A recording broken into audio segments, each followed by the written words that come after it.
Hey kids, it's Steve from the future. Ooh. Well, actually it's the past because I already recorded this, and well, let's just say it's Steve from the future versus the video you're going to watch after this. You know what, I'm confusing myself and you as well. Regardless, I finished recording this week's video and realized that I'd neglected to show the last few guitars on the shelf from the last episode after I promised that I would. So, just let me quickly knock that out. By the way, this last video, episode 17, was the fastest growing regular episode maybe that I've ever had. Pretty cool. I guess you guys will enjoy seeing my collection. I don't know. But let's see, I left off here with the Greco 12 string, which many of you will have already seen, but you know, there are some new folks on there. So, here's the Greco.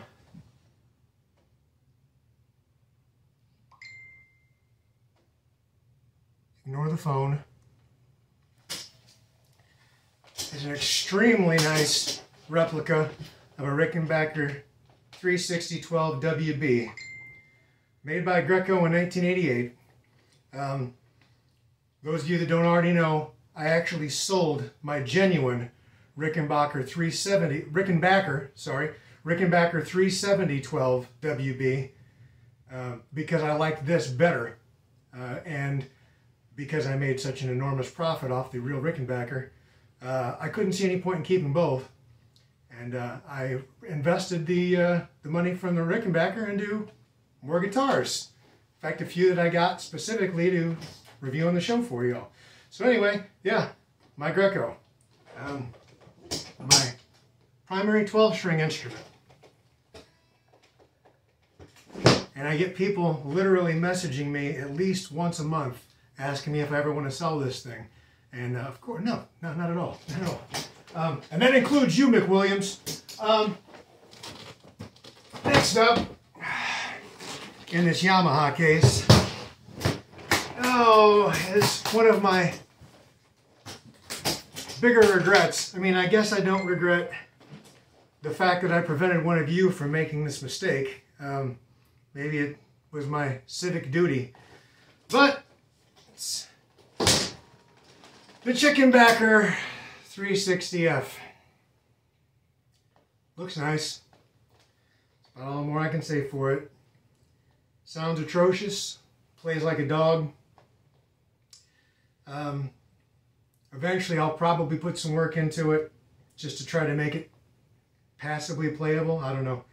I may just one day randomly run the names of all the subscribers through a randomizing selector and pick one of you all to send this thing to. I don't know. Anything's possible. Not that I'd wish this on an enemy, but I mean, there are those of you out there probably with more patience than me and that don't have the same bad taste in their mouth that I got from this thing. Could probably make it into a decently playable instrument, but it's definitely a regret of mine. But it looks nice. So, there's that. Oh, and finally, for many years, I played bass in bands. I never considered myself to be a bassist, just a guy who happened to be able to play bass. And I played most of the gigs with this.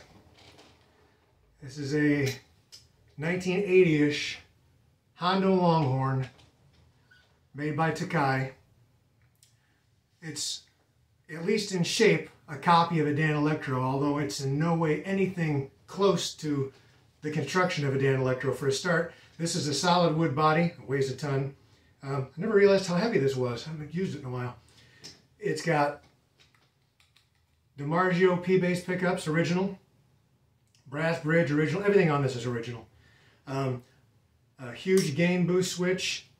I'm not exactly sure how it works because it doesn't take a battery. But yeah, it's a Hondo. At one point in time I had a whole collection of Hondo Longhorn instruments. I had another bass like this, but walnut colored, that actually I had installed a socket that I could screw half of a cue stick into so I could play it upright. It's like a stand. When I sold that off, I had the 31 fret Guitarlin guitar that matched the walnut that I eventually wound up covering in checkerboard skateboard tape. Sold that off as well. And I even had a double neck 12 and 6 string guitar that matched this, same color and everything. This thing has seen so many gigs. With my band Posterior, we played over the course of 2 or 3 years, at least 100 gigs. And this was all of them. When I originally got this, it was at a pawn shop in Valparaiso, Indiana. Original case, still had the original receipt inside. Come to think of it, it still does. And the original warranty card. They had this on sale for $100 at this pawn shop. I could have had this or a Vox teardrop bass that had a severely unfixably warped neck. And I went there to buy the Vox, not realizing how bad it was. Saw this, settled for it, wound up being one of the best things I ever did. I absolutely love this instrument. Best bass I've ever owned. I've used it to record things with. You know what? As a matter of fact, I just realized I can show you a very cool picture of me circa 2000 playing this bass live. I'll show it right there. Yeah. And just for fun, a picture of me in late 2001 playing the same bass right there. If you look closely, you can see that for a while there was a picture of me on here, and it was the picture that I previously showed you. I'm not going to explain it, but yeah, great bass. If you ever have a chance to pick up one of these Longhorn Hondos, do it. These things are great, and last time I saw Webb Wilder, his bass player, was using the identical bass. I can't say I blame him. It's a wonderful instrument. So anyway, enough of that. I just wanted to be able to show you guys the last couple of things. Next time around, I'll start on the next shelf, which, as you can see, I've invested in some cases recently, trying to get things a little bit uniform. These Kramer guitar cases at $59 a piece. If you've got anything that'll fit them, even vaguely Strat-shaped, man, they're a great buy. And they've got them at Sweetwater. Not that I'm sponsored by Sweetwater, because with 350 subscribers, I'm not sponsored by anybody. But I should mention, we have reached 350 subscribers, which is pretty darn cool, right? I think it's cool. Oh, one more thing to mention before I put you on to the video that's already been recorded. I'm going to mention an archtop single humbucker Telecaster type guitar that I'm itching for, and show you some examples of some various things that are available. If anybody out there actually builds guitars and is interested in building me what I want at a kind of a reasonable price, let me know. rickenbackeranonymous@gmail.com. Oh, and by the way, anybody has anything to say, rickenbackeranonymous@gmail.com. Please subscribe, like this video, share it with somebody. What else? Click on the bell. Leave comments below of any kind you want. You know, but yeah, anybody out there wants to build me an archtop Telecaster-like guitar that matches the pictures you're going to see at the end of the following video, let me know. And meanwhile, on to the show. So, enjoy. Hey there, guitar enthusiasts of every stripe and description. It's Steve, the OG guitar nut, here with yet another episode. We're up to episode 18, which doesn't include, of course, the shorts as they were, review videos and whatnot, just standard episodes. And of course doesn't include the old Rickenbacker Anonymous episodes. So we're moving right along. We're over 320 subscribers now, so pretty cool. I wanted to come up with a theme for once, put some thought into what I was going to do for the episode. And I did come up with a theme. The theme is Unlikely Heroes. And let me explain what I mean by that. I'm going to go on a limb and guess that all of us who are into guitars have at least some kind of an urge to own something that's like one of our heroes' guitars. You know, some of us way more than others. Some of us it's almost a cosplay level kind of a thing where maybe you really want to own a complete set of Beatles instruments or whatever. I wanted that too when I was in my 20s. You know, now I could care less, but it is what it is. But what I found is that I have an unlikely kind of a hero thing, in that I find myself jonesing for things that are signature pieces of gear for musicians that I don't even particularly like necessarily. In some cases, I'm not familiar with them. I just happen to like a piece of their gear. And this is all related to what is known as G.A.S, G.A.S, which can either be considered gear acquisition syndrome or guitar acquisition syndrome. It's an affliction that, you know, devastates many populations, including me. So we're going to talk a bit about that as well, about G.A.S.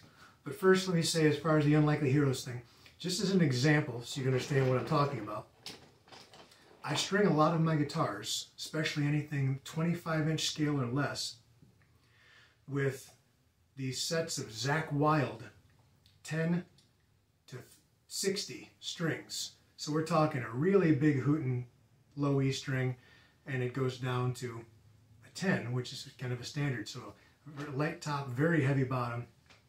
I wouldn't call myself a Zakk Wylde fan. I mean, I like Ozzy, but I liked Ozzy more, certainly.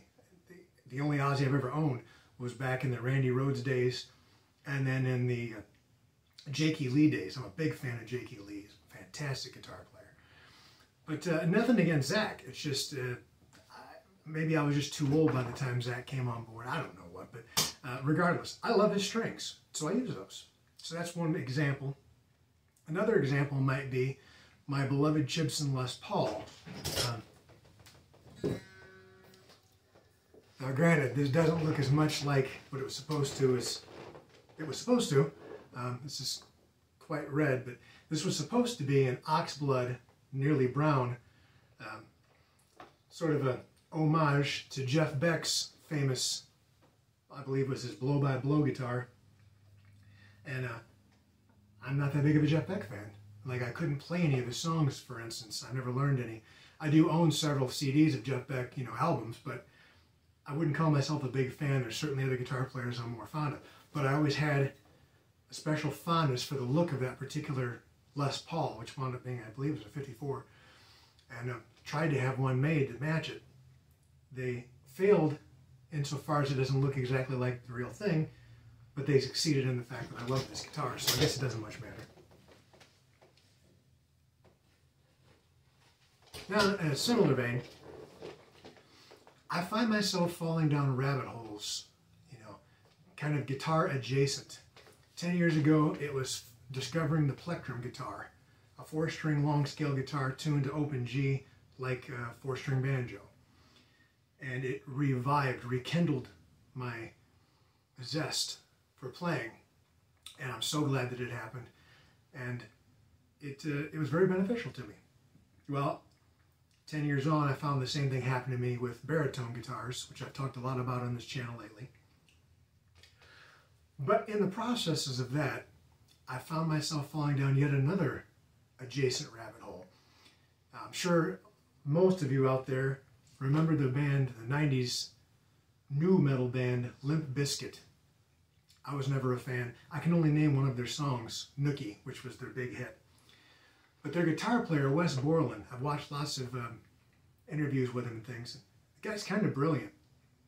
And his philosophy is kind of a less is more thing. He finds that if he has fewer strings to play with, it forces him to come up with more interesting ideas, he was saying. I don't know. The point being is he had a guitar made up that he wound up using on Nookie, apparently. It was an old Ibanez artist of some sort that he had turned into a 4-string guitar that he then tuned low F sharp with basically a bass string, another F sharp, basically just a guitar low E, tuned up a whole step. So 2 F sharps, and then a B, which is basically the A string on the guitar, tuned up a whole step, and F sharp, B, E. And I thought, well, that's kind of interesting. I wonder what that sounds like. So it intrigued me.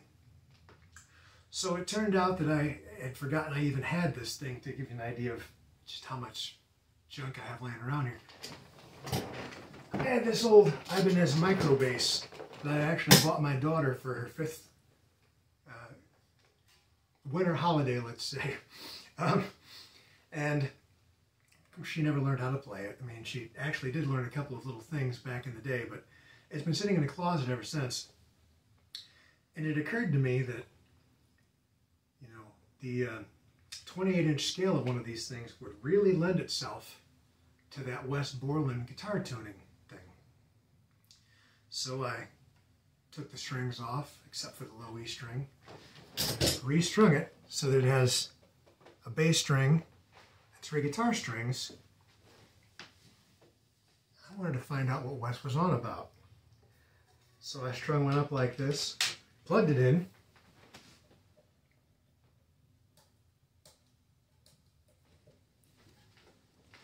and immediately came up with a song idea.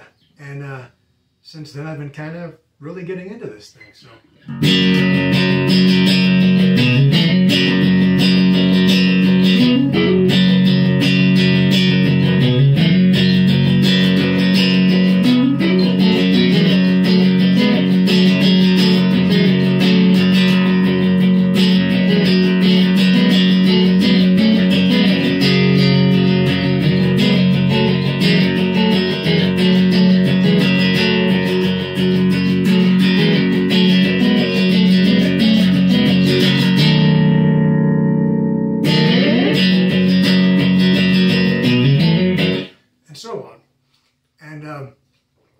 wrote a song around that called Antisocial, and it's pretty cool.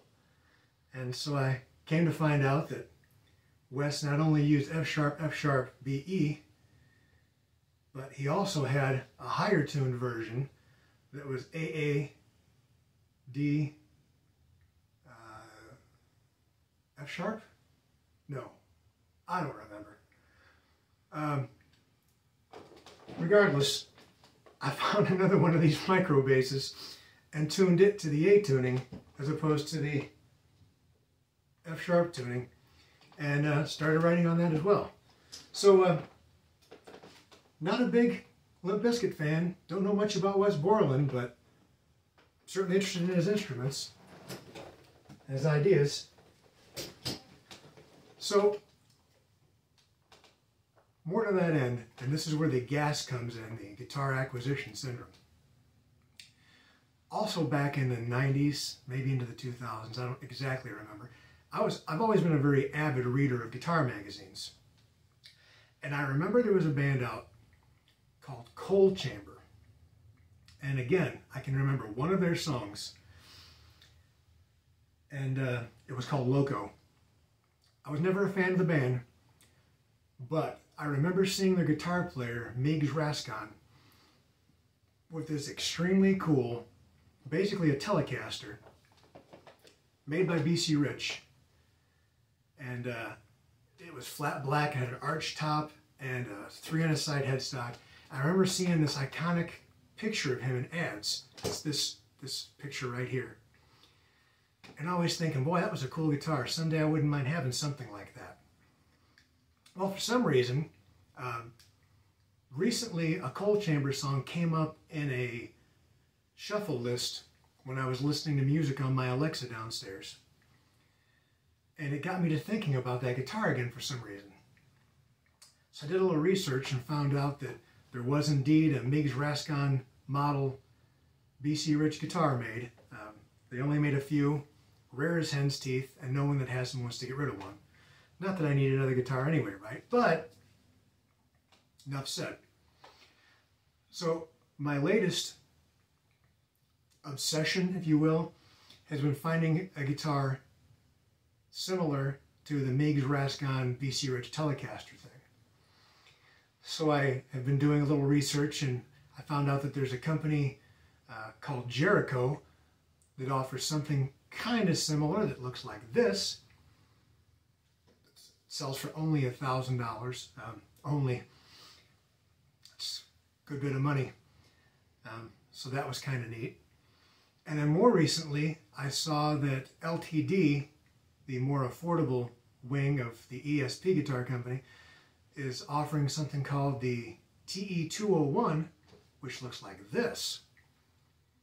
Which, as you can see, it's, again, Telecaster style, single humbucker, flat black. It doesn't really have the arch top that I like. It's also a bolt-on neck where I'm looking for something more glued in or neck through like the Rascon BC Rich was. But regardless, it ticks most of those boxes. And it just came out, and it's going to sell for only $4.99. So that's something I could actually, you know, move a couple of things and pick one of up. So, you know, who knows, I might. But again, G.A.S, guitar acquisition syndrome, gear acquisition syndrome. I don't need another guitar. Clearly, I don't need another guitar. But somehow, you know, it's a funny story. The guy that works his whole life to finally buy his dream guitar goes in, puts down the money, and on his way out the door with his dream guitar, he turns and looks at something else on the wall and says, "And I'll be back for that eventually." It just never fails. Those of us that suffer from this affliction, unfortunately, it seems to be a lifelong thing, and it never goes away, which I guess is another way of saying the exact same thing. But it's not a question of enough ever being enough. It's not needing more, it's needing different. So some of these things could leave, other things come in, but there's always a new shiny object out there that those of us with G.A.S find ourselves jonesing over. So hopefully you found this little discussion interesting, talking about G.A.S and about my unlikely hero thing. As you can see, none of these guitarists that I've mentioned were people that I would really say I'm a big fan of, but something about their gear, there's something in there that speaks to me and fires my gas, as it were. So, what am I trying to say? Nothing. If any of you out there happen to have a line on a Meigs Rascon BC Rich guitar, you know, let me know. Maybe I'll find a way of getting it. I'll trade something off or sell some things or who knows what. It's, like I said, it's not like I need it. I don't need any of this. These are all luxury items, and some would say a direct byproduct of growing up without a lot is that when I became an adult, I wanted everything. Or some might say that it's my last grasp at being a rock star, since that dream obviously isn't going to happen. But in some ways, I can live like one, right? So it is what it is. I've got no regrets. Well, maybe a few, but no. I'm happy where I am. Hopefully you are as well. Enough of that. Till I talk to you next. Stay cool, stay frosty, stay who you are, be good to yourselves and others, and most importantly, play the damn guitar. Fair enough? I'll leave you with yet another shot of my band Ray Gun's old logo t-shirt. See you soon.